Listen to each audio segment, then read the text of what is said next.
오늘 이 시간에는 예레미야 그 39번째 시간으로 죽이지 못하게 하니라는 제목을 가지고 본문 말씀인 예레미야 26장 24절 말씀을 통해서 하나님께서 저와 이루게 주실 말씀 함께 나누도록 하겠습니다.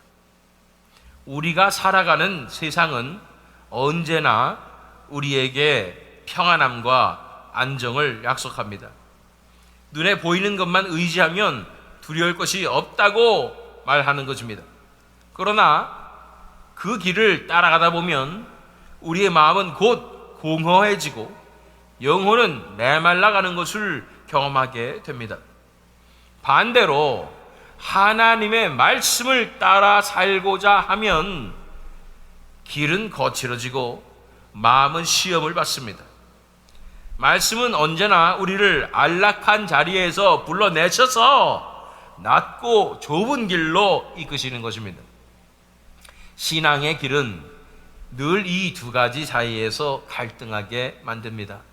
세상과 손잡고 안도하며 안락하게 살아갈 것인가, 아니면 말씀을 붙잡고 흔들림 속에서도 하나님만을 신뢰하며 나아갈 것인가. 눈앞에 안전과 영혼 깊숙한 곳에서 들려오는 하나님의 부르심은 전혀 다른 길로 우리를 이끌어 갑니다. 성경 속 믿음의 사람들은 다 이 갈림길에 섰습니다. 노아는 세상의 비웃음을 감당하면서도 방주를 지었습니다. 아브라함은 본토와 친척을 떠나 보이지 않는 약속을 조차 걸었습니다. 모세는 애굽의 화려한 궁정을 버리고 하나님의 백성과 함께 고난받는 길을 택했습니다. 다윗은 수없이 쫓기면서도 하나님만을 의지하였습니다. 이들의 이야기는 우리에게 이렇게 증언합니다. 말씀을 붙드는 길은 결코 쉽지 않으나 그 길에서만 살아계신 하나님을 깊이 만날 수 있다는 것입니다. 우리가 어떻게 하나님을 만날 수 있겠습니까?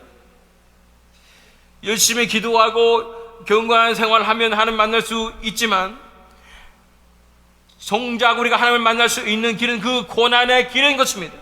이 십자가의 길인 것입니다. 십자가를 통해서 하나님을 깊게 만날 수 있게 되는 것입니다. 그래서 어느 것을 택해야 할지, 세상을 택하면 세상에서 안락하고 평안한 삶을 살 수 있고 별로 큰 어려움 가운데 처하지 않아도 됩니다. 세상이 우리를 좋아할 것이기 때문입니다. 그러나 하나님을 택하고 십자가의 길을 택하고 말씀을 택하면 반드시 우리에게 어려움과 십자가와 고난이 다가옵니다. 그러나 그것을 통해서 우리는 하나님을 더 알게 되고 하나님을 더 깊게 만나게 되는 것입니다. 어떤 길을 여러분께서는 택하시겠습니까? 청교도 존 버년도 이런 갈림길에 섰던 사람입니다. 그는 철로 역장의 저자로 알려져 있지만 사실 그의 삶은 감옥과 핍박의 연속이었습니다. 불법 설교로 감옥에 갇혔을 때 자유를 줄 테니 설교를 그만두라는 제안을 받았지만 단호히 거절했습니다. 그는 이렇게 고백했습니다. 내가 설교하지 않는다면 곧 나의 양심은 무너질 것이다. 나는 강단에서가 아니라 감옥에서 죽을 것이다. 이것이 바로 말씀을 붙드는 길입니다. 사랑하는 여러분, 오늘도 우리는 동일한 부르심 앞에 서 있습니다. 눈에 보이는 힘과 안전을 쫓을 것입니까? 아니면 하나님의 말씀을 붙들고 흔들림 없는 믿음으로 설 것입니까? 이 질문은 옛날 사람들만의 이야기가 아니라 오늘 우리에게도 여전히 살아있는 도전입니다. 본문 속 예레미야의 한 장면은 바로 그 긴장 한가운데 서 있는 모습을 보여줍니다. 말씀 앞에서 우리의 마음이 어디를 향하는지 다시 묵상하며 함께 들어가기를 원합니다. 1절 말씀을 읽겠습니다. 26장입니다. 유다의 왕 요시야의 아들 여호야김이 다스리기 시작한 때에 여호와께로부터 이 말씀이 임하여 이르시되 요시야 이후 요야스가 잠시 3개월간 왕위에 있었고 그 뒤에 이어서 요시야의 다른 아들 여호야김이 왕위에 올랐을 때 하나님의 말씀에 임하였다고 말하고 있는 것입니다. 2절 말씀, 여호와께서 이와 같이 말씀하시니라. 너는 여호와의 성전 뜰에 서서 유다 모든 성읍에서 여호와의 성전에 와서 예배하는 자에게 내가 네게 명령하여 이르게 한 모든 말을 전하되 한마디도 감하지 말라라고 말씀하십니다. 하나님은 예레미야에게 성전 뜰에 서서 유다 각 성읍에서 온 예배자들에게 명령하신 말씀을 한마디도 감하지 말고 선포하라고 하신 것입니다. 이 장면은 예레미야가 처음 부름을 받았을 때의 장면을 떠올리게 됩니다. 우리가 1장 살펴보았죠? 1장 17절 말씀, 그러므로 너는 내 허리를 동이고 일어나 내가 네게 명령한 바를 다 그들에게 말하라. 그들 때문에 두려워하지 말라. 내가 그들 앞에서 두려움을 당하지 않게 하리라.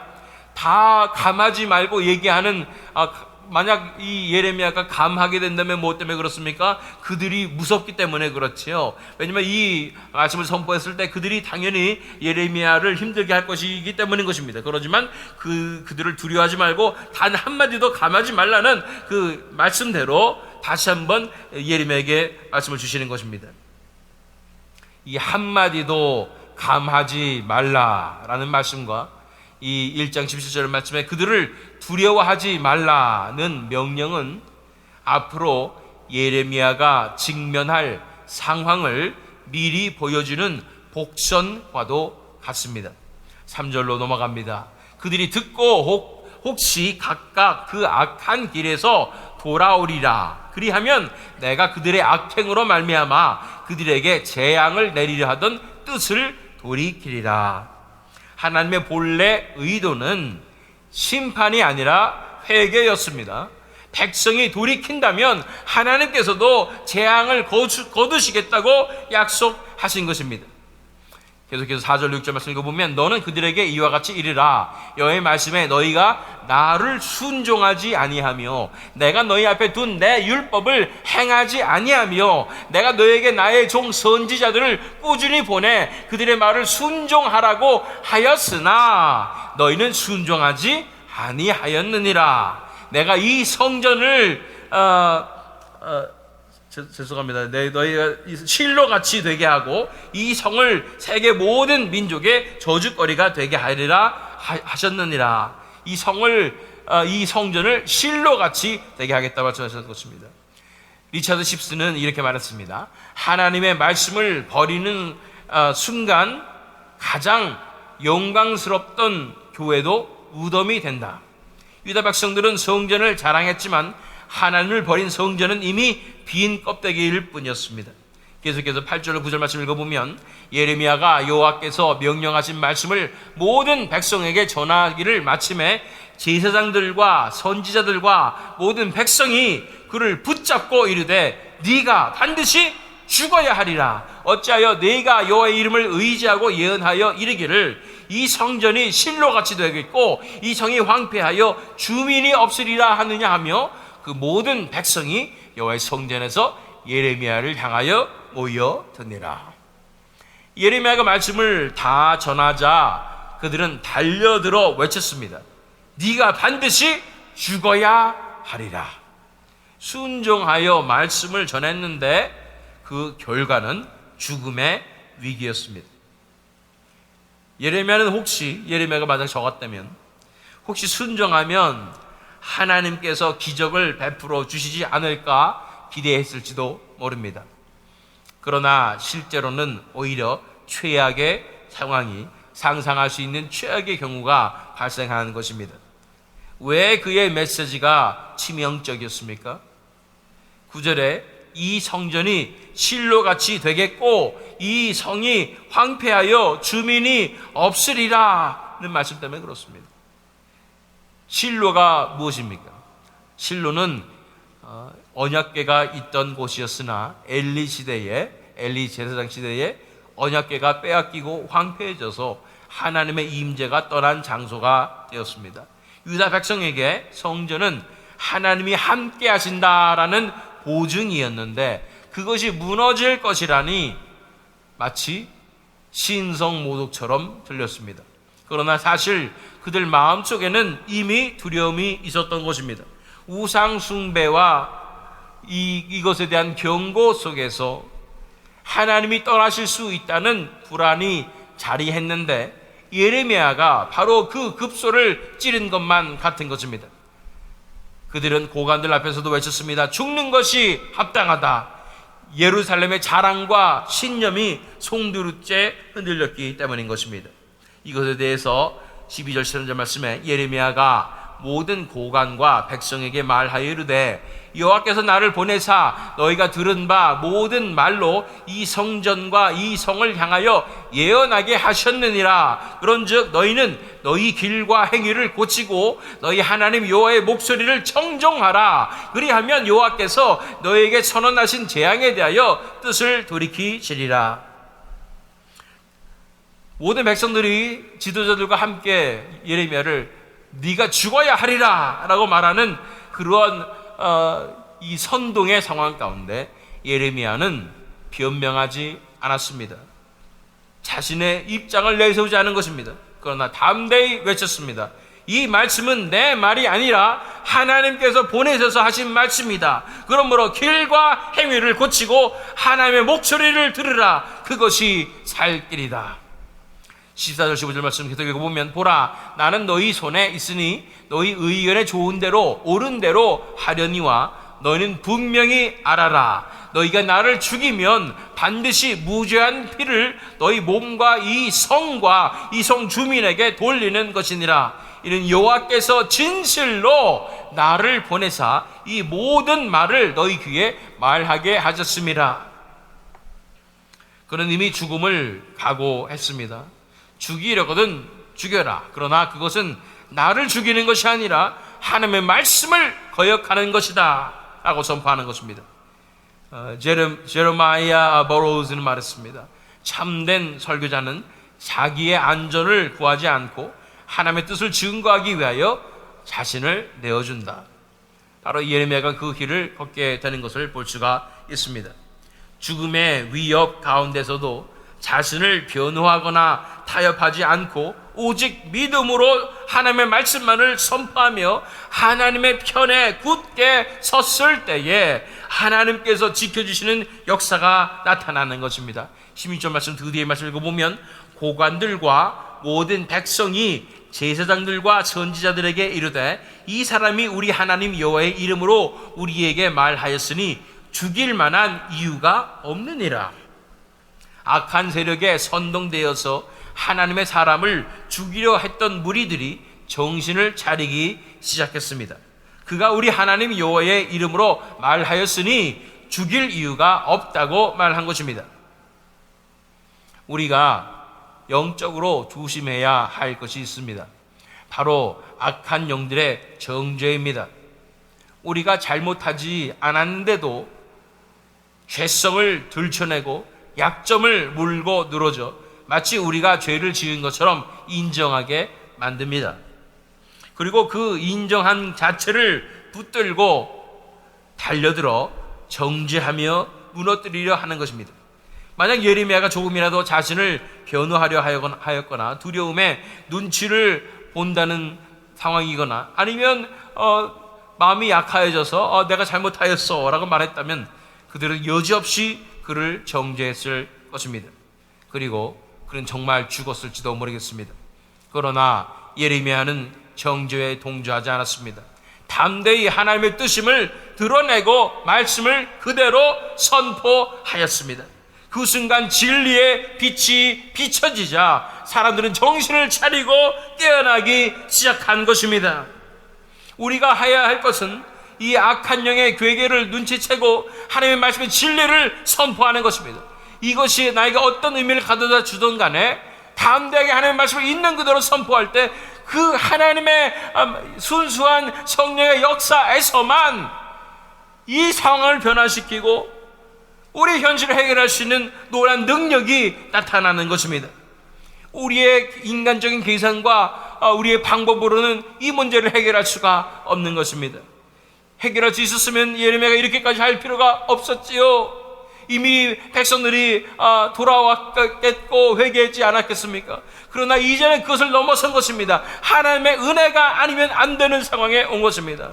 하나님의 부흥의 역사가 아니라면 안 되는 상황이 이 시대 가운데도 임하고 있음을 바라봅니다. 그러므로 우리는 하나님의 말씀을 담대히 있는 그대로 선포해야 하는 줄로 믿습니다. 그래서 하나님의 역사가 우리의 순종을 통하여 일어나야 하는 것입니다. 그래야 이 시대가 살아날 수가 있는 것입니다.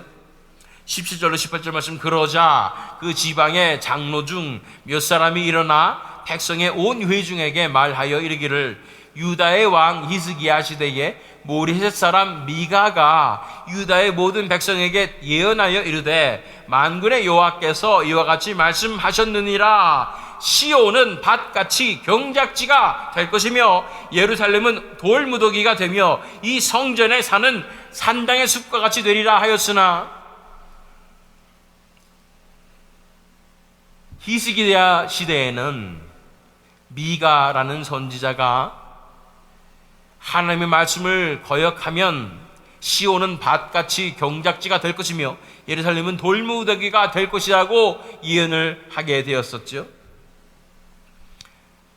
지혜로운 장로들이 이 역사를 환기시키시는 것입니다. 우리가 정확하게 기억만 한다면 우리는 진리 가운데로 돌아올 수 있는 것입니다. 이것에 대해서 19절 말씀 보니까, 유다의 왕 히스기야가 모든 유다가 그를 죽였느냐, 히스기야가 여호와를 두려워하여 여호와께 간구하매 여호와께서 그들에게 선언한 재앙에 대하여 뜻을 돌이키지 아니하셨느냐. 우리가 이같이 하면 우리의 생명을 스스로 심히 해롭게 하는 것이니라. 유다의 왕 히스기야와 모든 유다가 그를 죽였느냐라고 물어보는 것입니다. 히스기야와 온 유다는 미가를 죽이지 않았습니다. 오히려 하나님을 두려워하며 간구했고 하나님 앞에 엎드러진 것입니다. 하나님의 사람을 죽이는 것이 아니라 내 속에 있는 죄성을 죽이고 내가 하나님 앞에 무너지는 것입니다. 이럴 때에, 이 회개 역사가 일어날 때에 하나님께서는 재앙의 뜻을 돌이키셨습니다. 장로들은 이렇게 경고했습니다. 우리가 만약 예레미야를 죽인다면 우리의 생명을 심히 해롭게 하는 것이라고 말했습니다. 우리가 기억해야 할 것은 예레미야가 무엇을 잘해서 살아남은 것이 아니라는 것입니다. 믿음이 좋아서 살아남은 것이 아니라는 것입니다. 오직 하나님의 은혜가 그를 붙드셨기 때문에 끝까지 믿음을 지키고 이 사명을 감당해 갈 수 있었던 것입니다. 예레미야를 부르실 때에, 모태서부터 부르실 때에 하나님께서는 이제 예레미야에게 이 감당할 수 있는 은혜와 성령의 능력을 부어주시는 것입니다. 그로 말미암아 그는 담대히 하나님의 말씀을 순종하며 선포할 수 있었던 것입니다. 이제 본문 말씀으로 들어갑니다. 26장의 마지막 절입니다. 예레미야 26장 24절 말씀. 사반의 아들 아히감의 손이 예레미야를 도와주어 그를 백성의 손에 내어주지 아니하여 죽이지 못하게 하니라. 혼란한 상황 속에서 하나님은 사반의 아들 아히감을 세우셔서 예레미야를 도우시고 살리셨습니다. 왜 하필 아히감이었을까요? 우연일까요? 아닙니다. 아히감이 누구인가? 아히감의 아버지는 이름이 무엇일까요? 사반이죠. 이 사반은 요시야 시대에 종교개혁을 주도했던 서기관이었습니다. 하나님의 부흥의 역사를 경험한 그 사반의 아들이 아히감이었다는 거예요. 또 이 아히감의 아들이 또 있었습니다. 그의 아들 이름은 그달랴입니다. 그달랴 어디서 많이 들어보지 않았습니까? 포로 이후에 유다의 총독으로 세워졌던 인물이 바로 그달랴였습니다. 하나님은 이 믿음의 가문을 통해서 예루살렘을 보호하신 것입니다. 매튜 헨리는 이렇게 이것에 대해서 말했습니다. 하나님은 그분의 종들을 지키기 위해 예상치 못한 도구들을 일으키신다. 때로는 왕의 궁정에서, 때로는 백성 가운데서 은밀히 구원의 손길을 보내신다. 역사 속에서도 하나님은 언제나 아히감을 예비해 두셨습니다.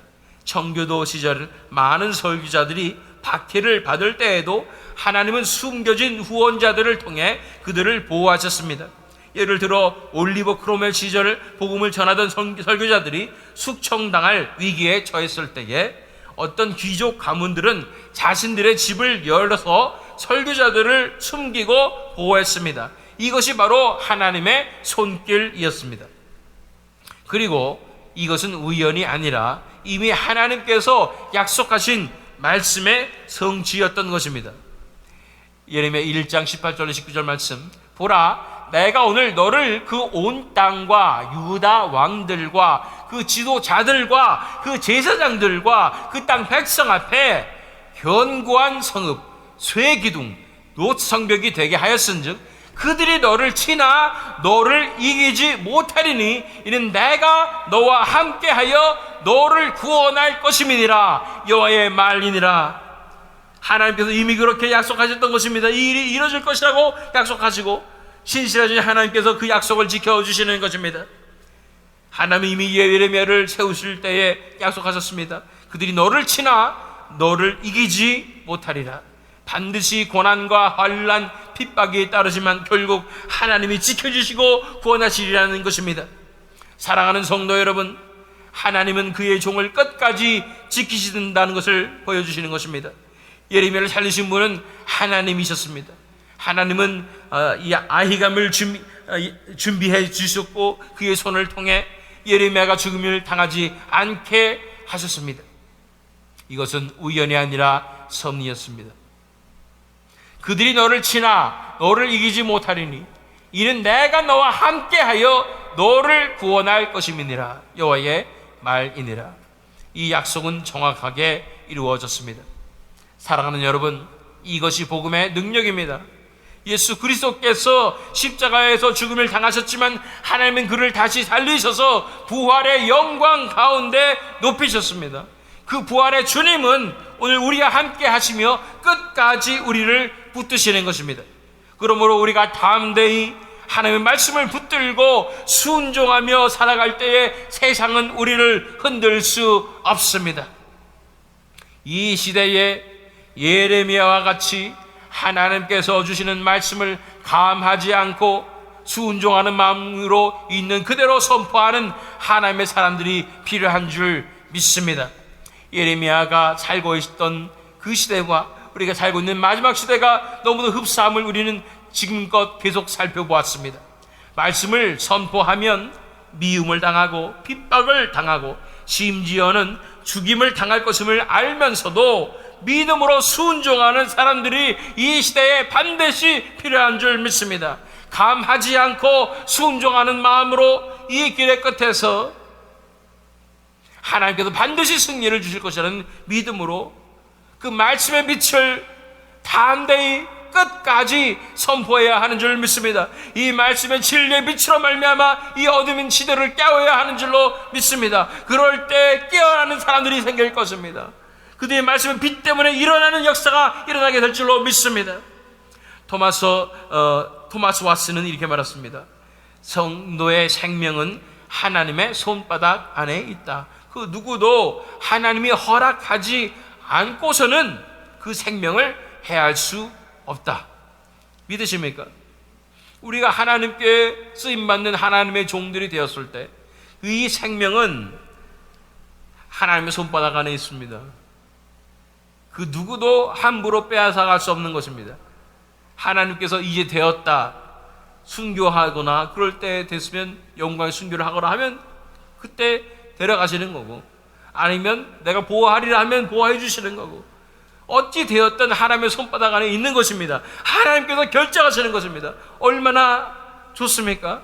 우리의 운명은 하나님께 이제 속해 있는 것입니다. 세상의 권세가 아무리 위협해도 하나님의 허락 없이는 단 한 모래알만큼도 우리의 생명을 건드릴 수 없습니다. 역사 속에서도 우리는 이것을 확인할 수 있었습니다. 스코틀랜드의 종교개혁자 존 낙스는 복음을 담대히 선포하며 가톨릭 세력의 극심한 위협과 박해를 받았습니다. 그러나 하나님은 그를 끝까지 붙드셨습니다. 당시 영국의 메리 여왕은 나는 수많은 적군보다 존 녹스의 기도가 더 두렵다라고 고백했습니다. 세상의 권세가 그의 생명을 끊을 수 없었던 것은 하나님께서 그를 보호하셨기 때문인 것입니다. 그의 운명은 하나님의 손바닥 안에 있었기 때문인 것입니다. 우리가 하나님 앞에 온전히 인생을 맡겨 나아가게 될 때 우리는 하나님의 손바닥 안에 있습니다. 살든지 죽든지 하나님께서 결정하시는 것입니다. 어둠의 세력이, 세상의 세력이 우리를 어떻게 해야 할 수가 없는 것입니다. 하나님께서 우리를 인도하여 주신 줄 믿습니다. 그러므로 우리는 두려워할 필요가 없습니다. 오늘도 담대히 하나님의 말씀을 붙들고 하나님의 말씀을 선포해야 하는 줄로 믿습니다. 이 말씀을 듣고 회개하는 자를 하나님께서 구원하실 것입니다. 또한 이 삶을 살아갈 때에 이 길 끝에서 하나님께서 우리를 의의 면류관으로 영접하실 것입니다. 사랑하는 여러분, 죽이지 못하게 하니라는 이 한 구절을 마음에 새기시기를 바랍니다. 세상이 흔들어도 무너지지 않는 믿음, 죽음의 위협 앞에서도 담대히 선포하는 이 용기, 그리고 끝내 우리를 지켜주시는 하나님의 신실하심을 붙들며 사는 저와 여러분 되시기를 예수 그리스도의 이름으로 간절히 축원합니다.